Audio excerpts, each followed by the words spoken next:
The locksmith's van was still in the driveway when my sister-in-law told me I was being dramatic. My checking account was negative $4,000, my rent was due in 6 days, and she stood there in my mother's kitchen holding a mimosa, like the whole thing was beneath her attention.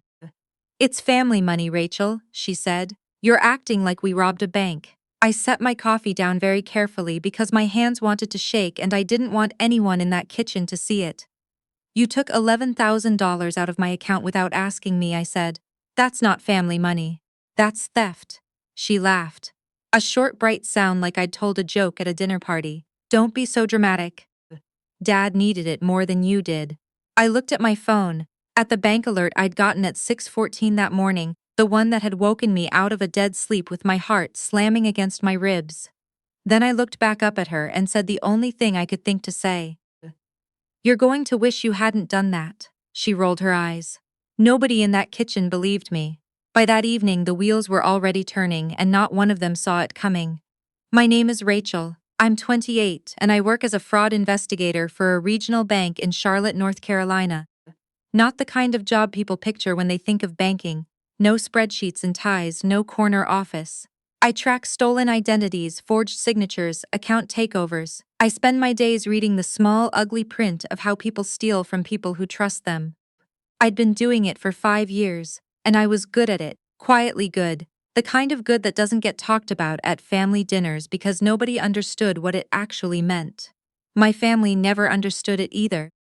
To them, I was just the one who works at the bank, somewhere between a teller and an accountant, in their minds. A perfectly nice, perfectly forgettable job. The job that mattered, the job worth bragging about at church and at my mother's book club, belonged to my older brother's wife, Brianna. Brianna was 31, and she had married into our family 4 years earlier, with the kind of confidence that made rooms rearrange themselves around her. She worked in wealth consulting, which as far as I could ever tell, meant she sold expensive financial advice to people who already had too much money and not enough sense. She drove a leased BMW she called her own. She wore a diamond tennis bracelet to a backyard barbecue. My parents, William and Carol, my parents Howard and Diane, adored her instantly and completely, the way people adore a magic trick without asking how it's done. My brother Tyler, no. My brother's name was Connor. Connor was 33, an easygoing guy who worked in commercial real estate and had spent the better part of a decade letting his wife make every decision for both of them. He loved her in that uncomplicated way some men love women who manage their lives for them. He never questioned her. Nobody did. That was the thing about Brianna. She had this gift for making doubt feel like rudeness. I grew up in Matthews, a quiet suburb just outside Charlotte. In a brick colonial my parents had bought back when they were young and broke and proud of every square foot of it. By the time I was in high school, they'd remodeled it twice, added a sunroom, redone the kitchen with the kind of granite countertops that show up in real estate listings with exclamation points. It was a good house. It was a house built on the idea that appearances mattered, that the 4th of July barbecue had to look a certain way, that the Christmas card had to show a certain kind of family. I had never quite fit the picture. I was the quiet one, the one who read at family gatherings instead of working the room, the one whose accomplishments got a polite nod before the conversation moved back to Connor's promotion or Brianna's latest client win. I'd graduated top of my class in finance from NC State. Nobody at a single family dinner had ever asked me what that meant for my actual day-to-day work. They knew I did something with fraud, the way you know your neighbor does something with computers, vaguely, without curiosity. I'd made peace with that, mostly.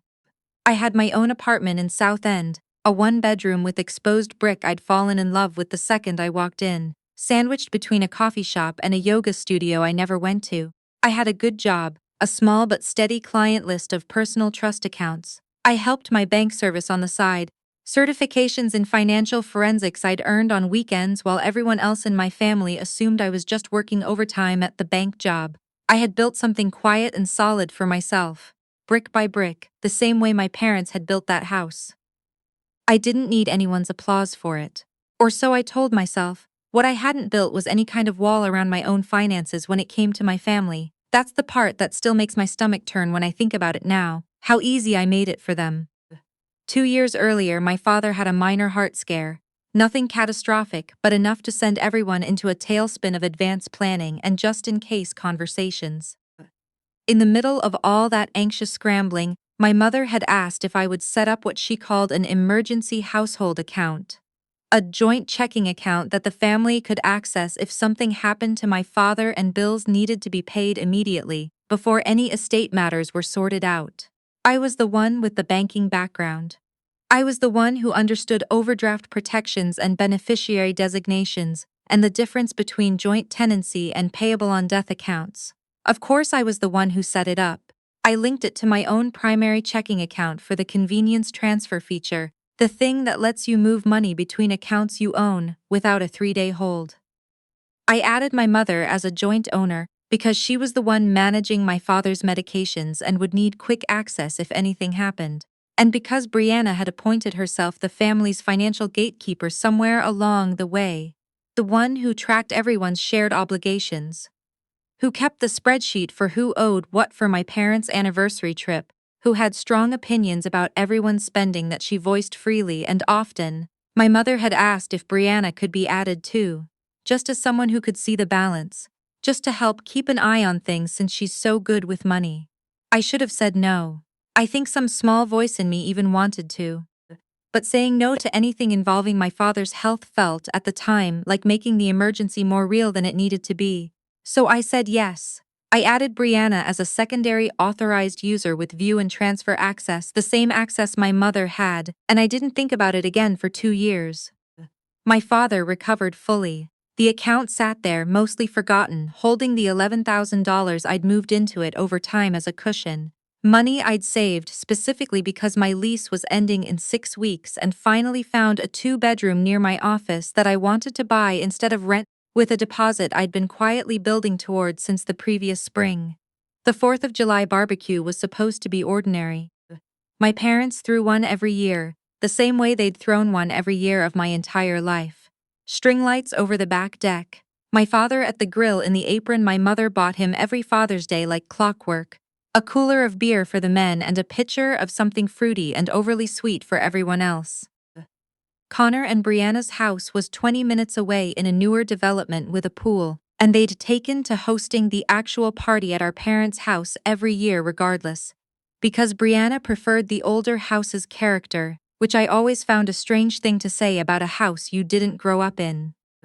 I'd checked my account that morning out of habit, the way I always did before a big purchase. I had a call scheduled with my mortgage lender that Monday to finalize the numbers on the new condo, and I wanted to triple-check my available funds before I sat down with him. That's when I saw it.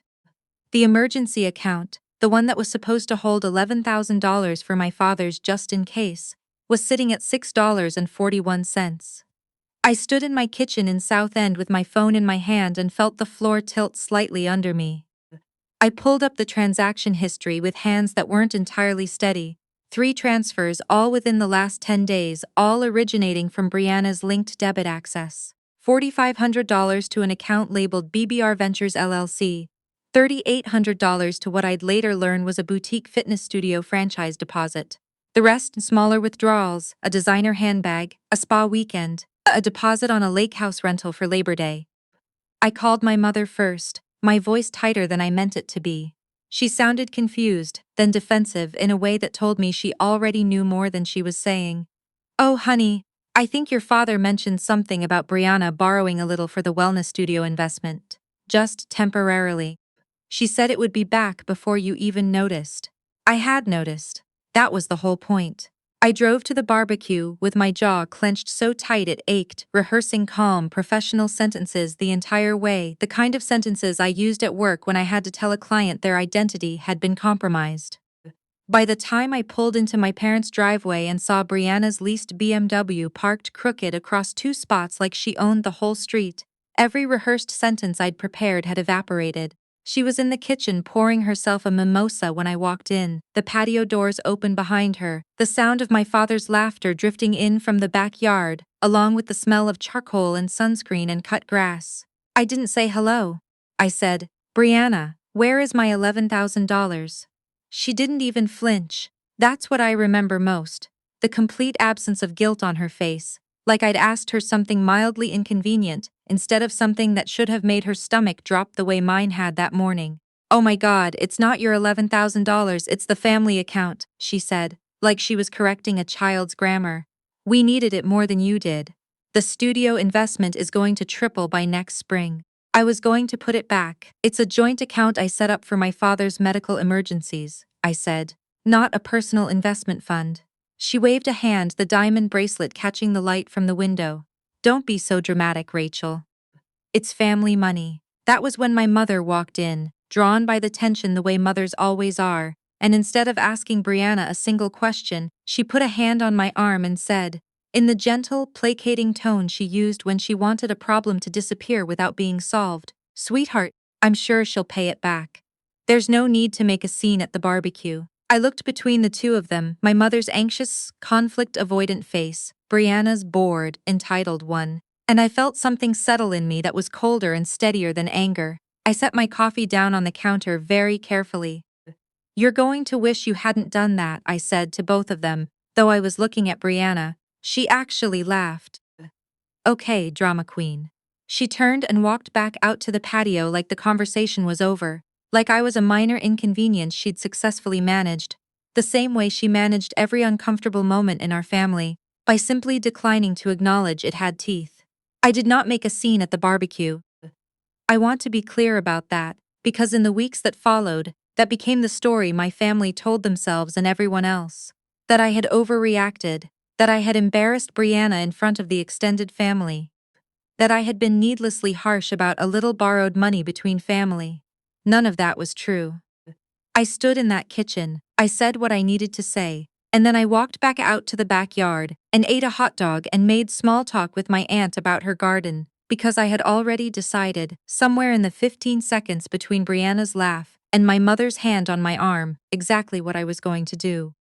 I am very good at my job. I want to say that plainly, without false modesty, because it matters to everything that happened next. Fraud investigation isn't about gut feelings or dramatic confrontations, it's about documentation. It's about timestamps and routing numbers and IP addresses and the cold, undeniable weight of a paper trail. I had spent 5 years building cases against people far more sophisticated than my sister-in-law.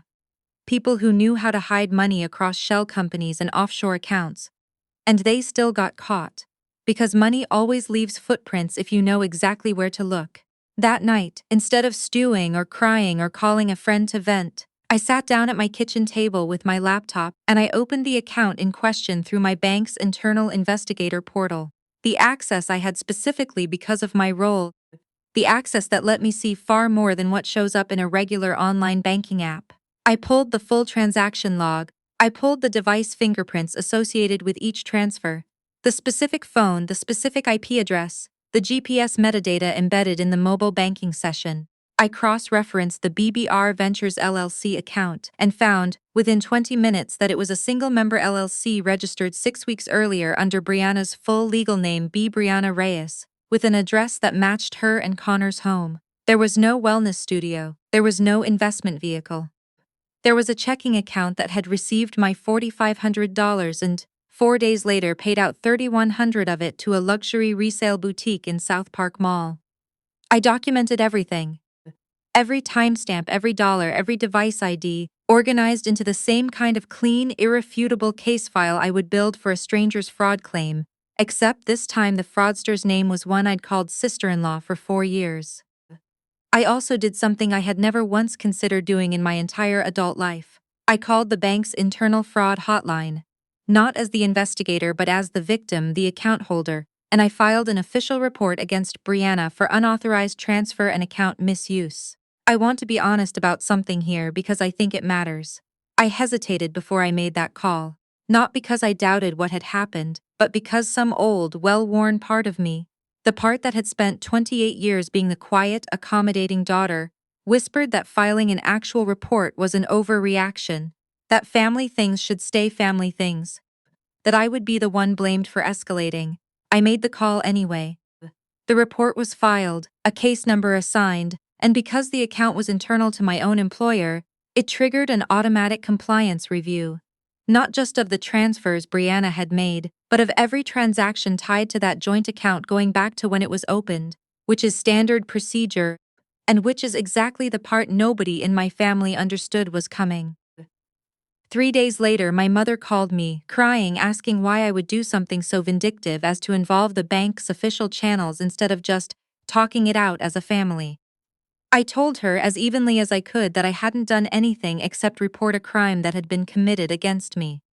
Using the actual financial systems built for exactly that purpose, she told me I was being selfish, that I had access to plenty of money, and Brianna was the one struggling to get her business off the ground, that I was choosing to humiliate the family over $11,000 I could clearly afford to lose. I let that sentence sit in my chest for a long moment before I answered her. Mom, that $11,000 was my entire down payment. I'm supposed to close on a condo in 6 weeks. There was a long silence on the other end of the line, the kind of silence that told me she had genuinely never considered, not even once, that the money had a purpose beyond simply existing in an account she assumed I didn't need. It got worse before it got better, the way these things always do.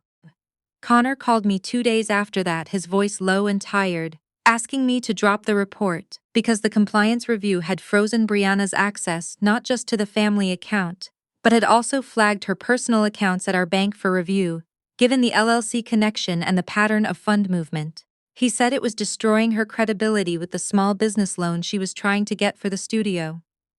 The real studio, apparently, the one she had been planning to open before deciding to fund it with my down payment instead of her own savings. I told Connor I was sorry his wife was under financial stress, but that didn't change what she had done, and it certainly didn't obligate me to make her problem disappear by withdrawing a truthful report. My father, for his part, said almost nothing throughout all of it, which was its own kind of answer.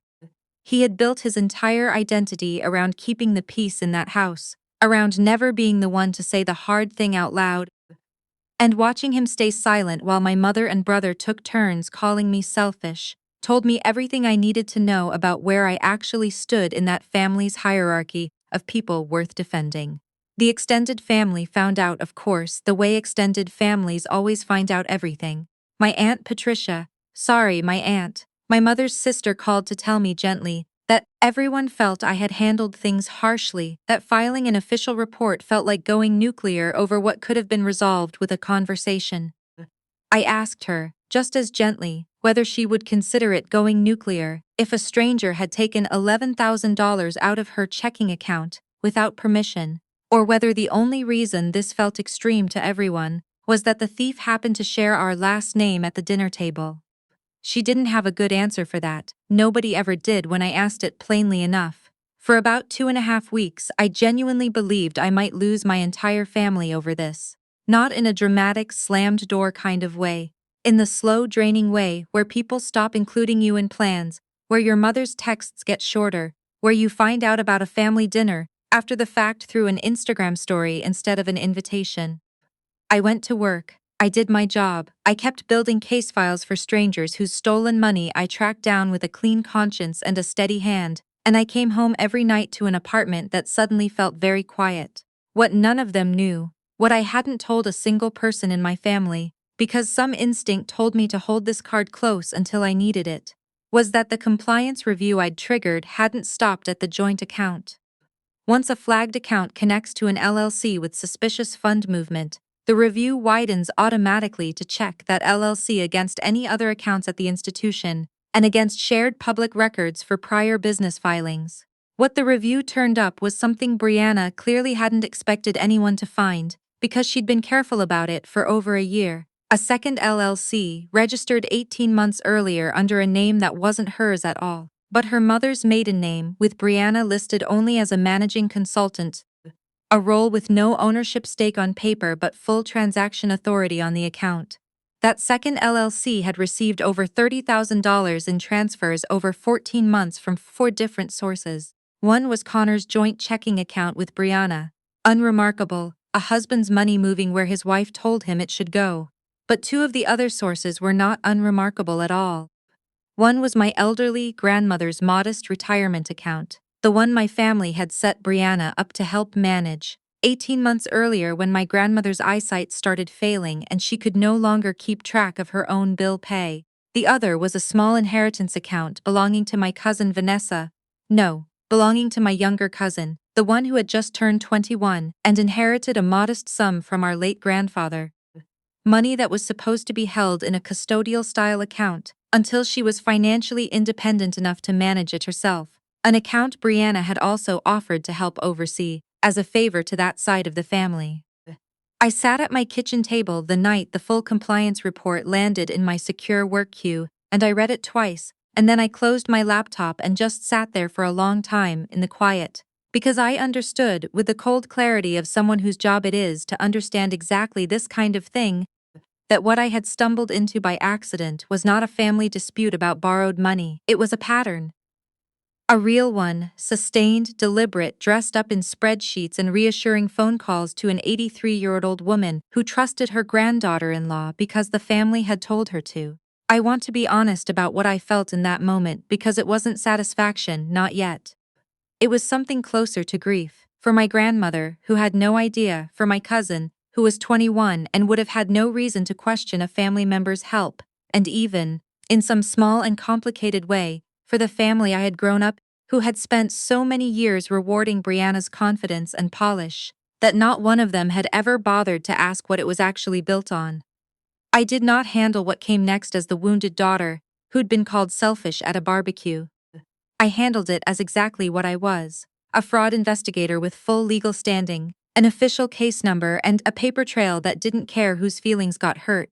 I went to my supervisor first, not my family, because that's the order professionals follow, and I laid out everything I'd found, with the appropriate disclosure that the subject was a relative, which meant I would not personally be handling the broader investigation.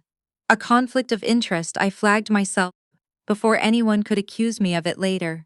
The case was reassigned to a colleague, Megan, in our institutional fraud division, and from that point forward I was a witness and a victim in the case, not the investigator, which is exactly how it needed to be for any of it to hold up. It took 3 more weeks for the full picture to assemble. Bank investigations move carefully, methodically, nothing like the movies. But when it did, it was thorough. My grandmother's account had been drained by just under $19,000 over the prior year, all of it funneled through the second LLC, all of it categorized in Brianna's own internal notes, recovered from her business banking platform, as Wellness Studio Seed Capital. My cousin's inheritance account showed a similar pattern, smaller in scale but identical in method. The studio itself turned out to be a single annual membership at a boutique gym that Brianna had been attending personally and listing as a business development expense. The bank's legal department contacted my grandmother's actual financial power of attorney, my uncle Marcus, no, my mother's brother, my actual uncle, once they confirmed the pattern, and within days my grandmother was sitting in her own kitchen, learning that the granddaughter-in-law she'd trusted with her retirement money had been quietly siphoning it for over a year. I wasn't in the room when that conversation happened. I didn't need to be. What I know is that my grandmother, 83 years old and sharper than half the people who'd dismissed her, picked up the phone, called my mother, and said one sentence that apparently ended every argument my family had been having about whether I had overreacted. She said, "Diane, your daughter is the only one of you who actually protected this family, and the rest of you called her selfish for it." I found out about that phone call from my mother herself, 3 days later, when she showed up at my apartment unannounced for the first time in years, sat on the edge of my second-hand couch, and cried in a way I had genuinely never seen her cry before. Not the tidy, composed crying she did at weddings, but something messier and more honest. She apologized. She told me she'd been so used to Brianna managing everything, handling everything, being the capable one, that she'd never once stopped to ask what capable actually meant in practice, or whose money it was running on. I didn't make it easy for her, not at first. I told her that "I'm sorry" didn't undo 3 weeks of being called selfish by the people who were supposed to default to believing me. But I also didn't slam the door, because she was still my mother, and grief and accountability are not mutually exclusive things, and I had learned that lesson from this whole ordeal as much as any other. Brianna was charged, eventually, with financial exploitation of a vulnerable adult regarding my grandmother's account, a felony in North Carolina given my grandmother's age and the documented pattern, along with misappropriation related to my cousin's custodial funds and the unauthorized transfers from my own account. Connor filed for divorce 4 months later, after spending weeks insisting it had to be a misunderstanding, before the financial records made misunderstanding impossible to believe in. He told me, in one of the only honest conversations we'd had in years, that he felt like an idiot for not asking more questions about money for the better part of a decade, and I told him that not asking questions wasn't stupidity, it was trust. And trust isn't supposed to be a character flaw, it's just a thing some people learn to exploit. I got my $11,000 back, restored through the bank's internal fraud resolution process within a month, restitution ordered as part of the broader case against Brianna for the rest. I closed on my condo only 6 weeks later than originally planned, and I remember standing in the empty living room on closing day, sunlight coming through the bare windows, thinking about how close I had come to simply letting it go, to accepting she'll pay it back the way my mother wanted me to staying quiet because quiet was what had always been expected of me in that family.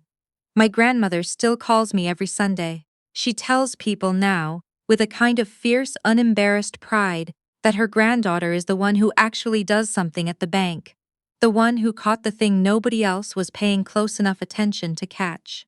It's a strange kind of validation, getting it from an 83-year-old woman, instead of the parents who spent 28 years overlooking me. But I've stopped waiting for validation to come from the people who are supposed to give it freely, and instead started noticing who actually shows up once the truth is sitting plainly on the table.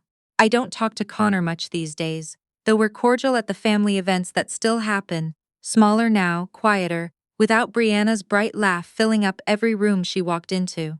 My parents and I are rebuilding something, slowly in the careful way you rebuild trust with people who failed you once and know it. I've started saying no more often, setting boundaries I never used to think I was allowed to set, around money, around my time, around whose comfort I'm responsible for managing. If you've ever sat in a room full of people who were supposed to love you first, and watched them choose someone else's comfort over your truth, I think you already understand exactly why I made that call to the fraud hotline, and exactly why I'd make it again.